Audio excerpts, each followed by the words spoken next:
कुछ उस चार्जशीट में कुछ की पॉइंट्स बताइए और कितने लोगों के खिलाफ ये दाखिल की गई? देखिए, माह नवंबर 2023 में थाना सेक्टर 49 पर एल्विस और अन्य लोगों के विरुद्ध भारतीय दंड विधान वन्य जीव जंतु अधिनियम के अंतर्गत अभियोग पंजीकृत हुआ था, जिसकी विवेचना सेक्टर 20 के द्वारा की जा रही थी।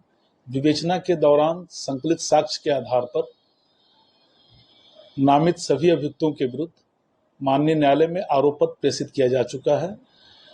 विशेष रूप से इस प्रकरण में विधि विज्ञान प्रयोगशाला से रिपोर्ट प्राप्त की गई है एवं टॉक्सिकोलॉजी के जो विशेषज्ञ हैं उनसे भी परामर्श लेकर के माननीय न्यायालय में आरोप पत्र दाखिल किया गया है। इसमें कुल 24 गवाह परीक्षित कराए गए हैं।